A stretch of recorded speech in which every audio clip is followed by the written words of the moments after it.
beautiful creatures. I hope you are okay. So this is the second part.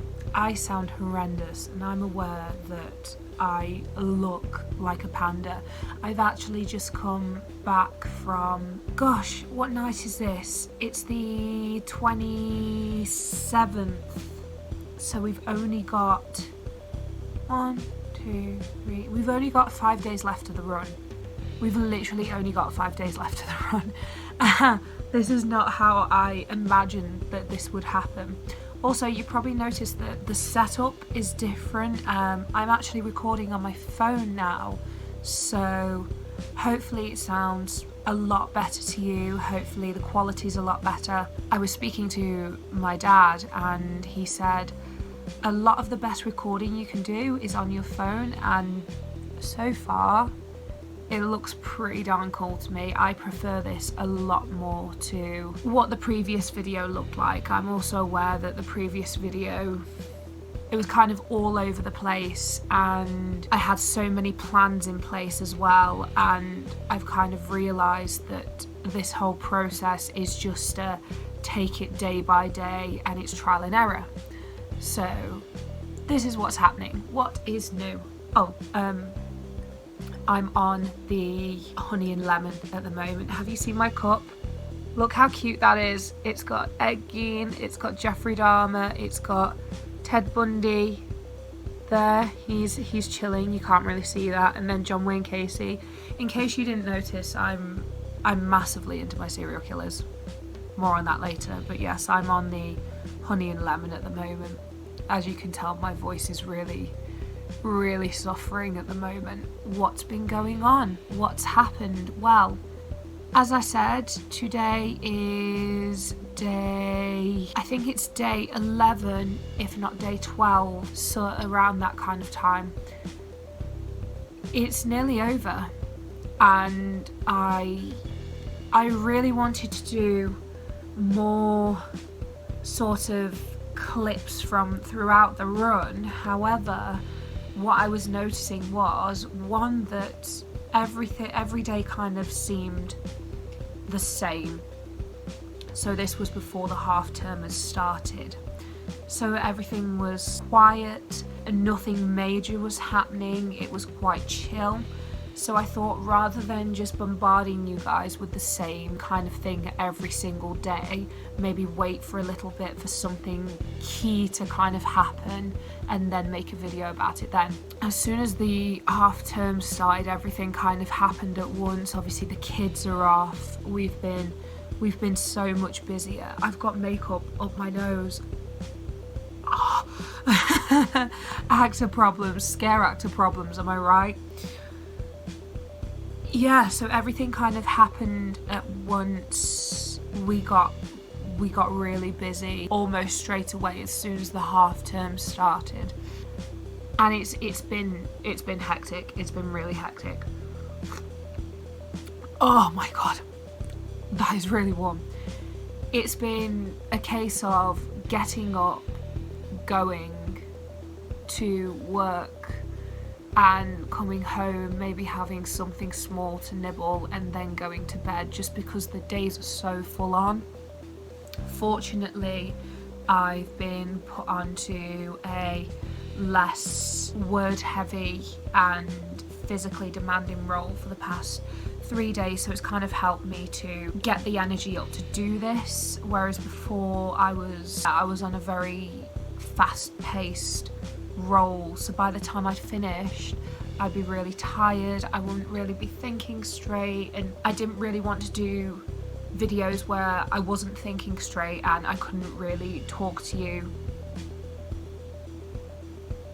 I don't think I can even do it now. My god, my brain is just going a mile a minute.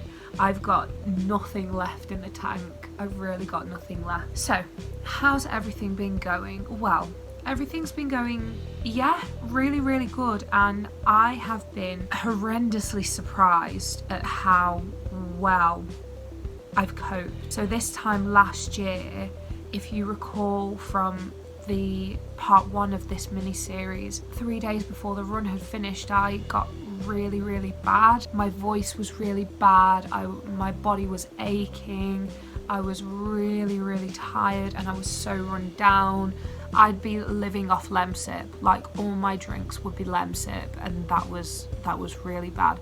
However, this year it's been incredibly different. My stamina has been so much better, and I honestly think it's down to the aerobics that I've been doing. Before, it would really take it out of me doing one show, then cleaning, resetting, and then doing another one, and just doing it continuously. It would really knock me, but I have managed to just keep going and just getting on with it, which again really, really surprised me.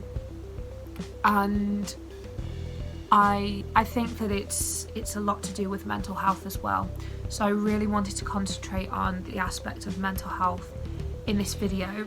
But before that, I wanted to show you my progress. So another thing that kind of got me thinking was you wouldn't really see a lot of my progress if I did a video every single day. So that's why I wanted to do it fragmented. Obviously, like, you don't notice weight loss straight away. However, I don't know if you've noticed, you couldn't really see my waist in the previous video anyway, but it's a lot more defined. I might put up a couple of pictures, sprinkle a couple of pictures in now.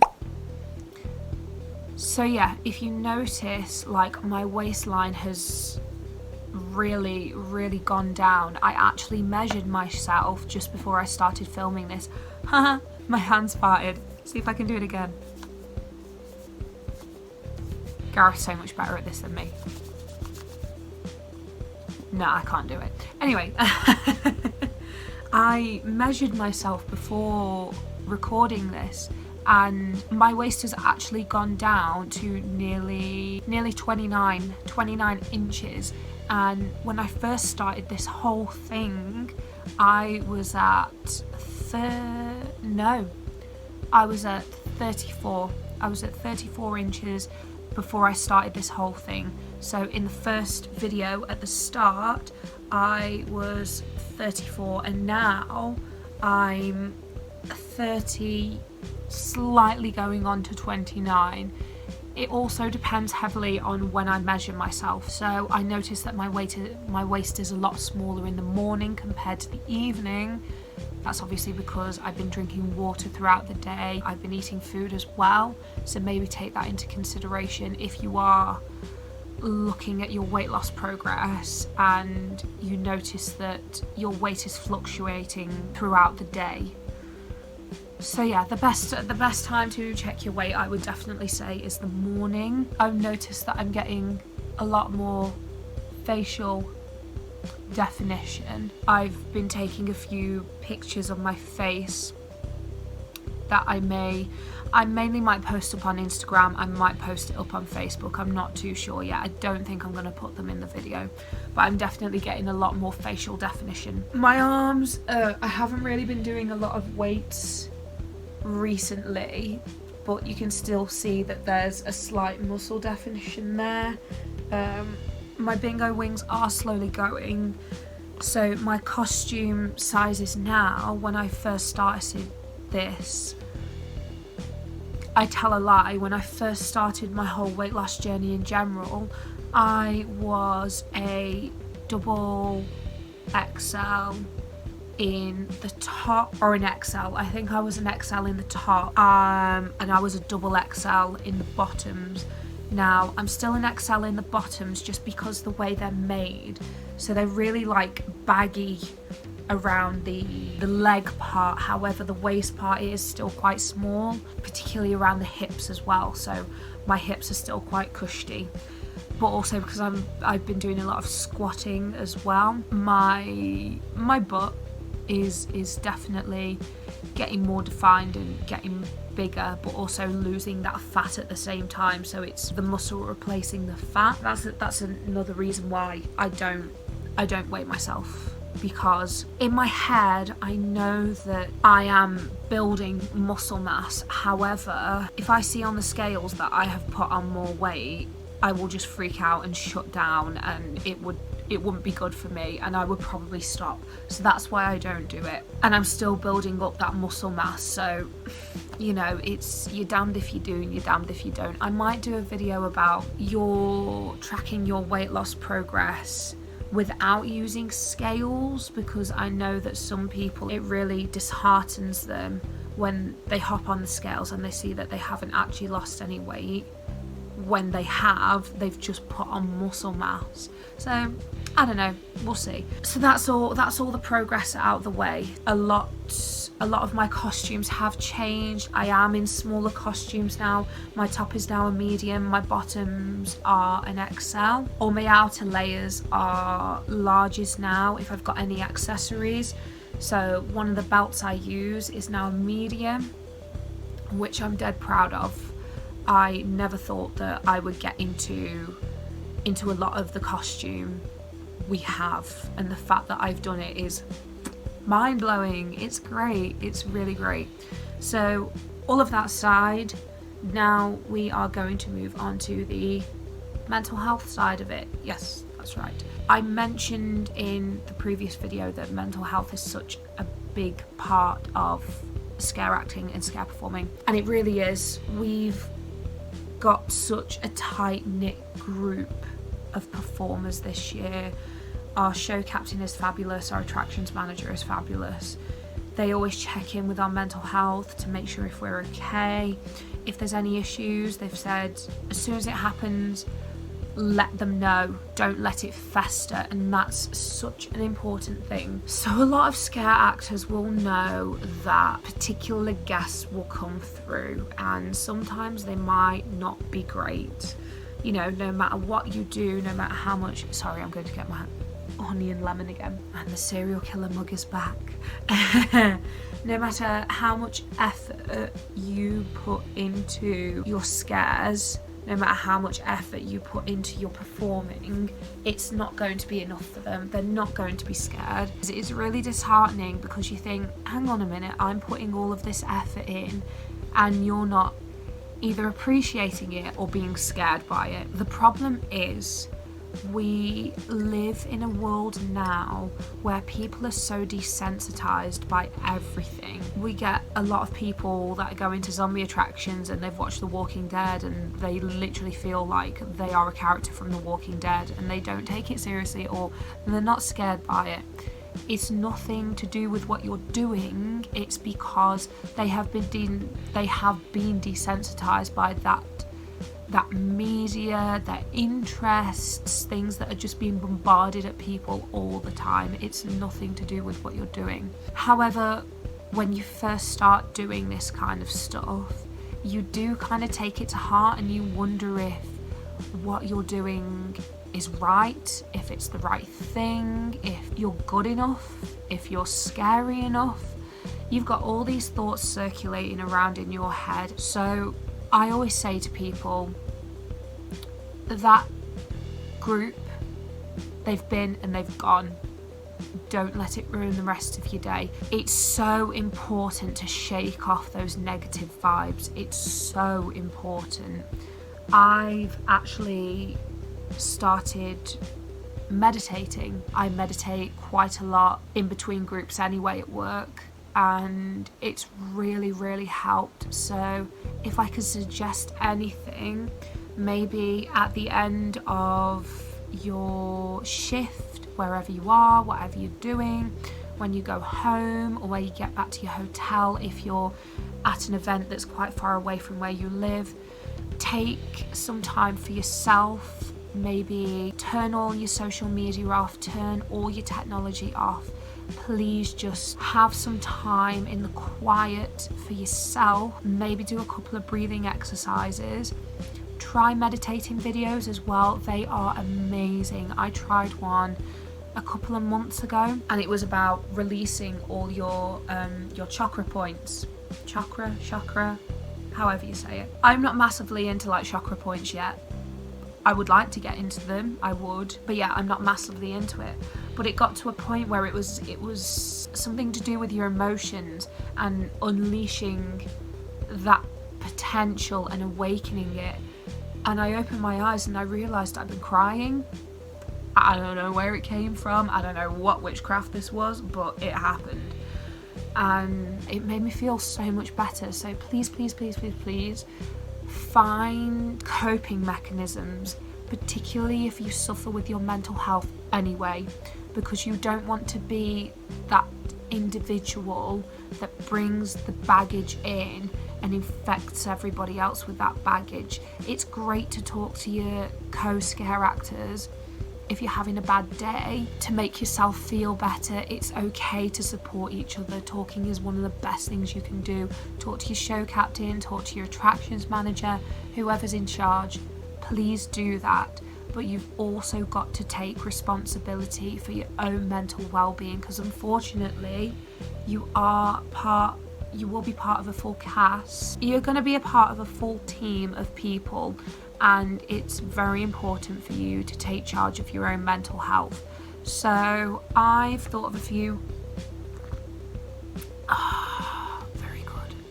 I've thought of a few tips maybe.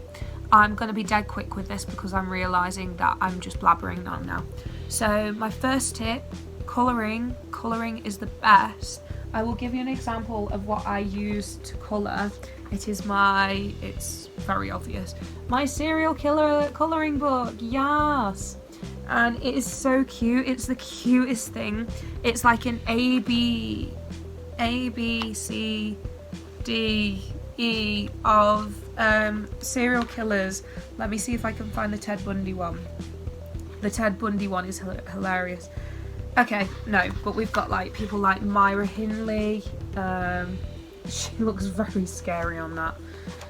And it's just, you know, using that break time that you will get if you're...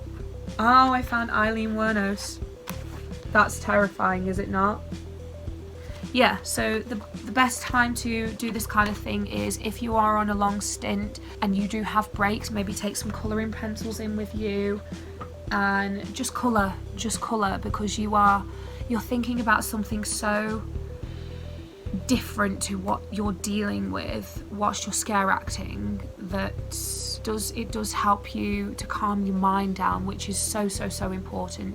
You can't be at 100% all the time and going at 100%. You need to have that time to just breathe. That's the colouring. Number 2, go to a quiet place. Find a quiet place and maybe try breathing exercises. Sometimes you'll find that your shoulders are really tense, and just having that moment to gets rid of the tension and it makes you feel so much better. Number 3, I would say call a relative, call a family member or something, because just talking to somebody maybe outside of what you're doing, yes, they don't fully understand what you're going through, but they can listen to you. And it is very important. I called my parents whilst I've been on my break. I've spoken to my sister as well, and that's really helped me. So please speak to people outside of what you're doing. And you know, they could be dead interested in what you're doing. They probably miss you if you're at a scare event that's really far away. Just have that time to catch up with them. Number 4, meditate. Plain and simple, meditate. I'm going to do another segment after this, maybe tomorrow or the next day, where I might lead you through a meditation exercise. We'll see what happens with that. If you want to do it, you can follow along with it. If not, that's totally okay. Don't worry about it. I know it's not everybody's cup of tea, so that's fine. That was really fancy. Number 5, I think we're at number 5. I would just say have a warm drink and just have a chat. So sometimes you might feel like you don't want to be around people, but sometimes being around people can be one of the best things that you do, because they can help you to take your mind off things. It's easy to be alone, but don't be alone too often. Please don't be alone too often. You suddenly isolate yourself and put yourself in a bubble, and sometimes you can make that bubble so impenetrable that people don't feel like they can help you. Just throw a dog a bone, you know. If you do need help, speak to somebody about it. Please don't suffer in silence with it.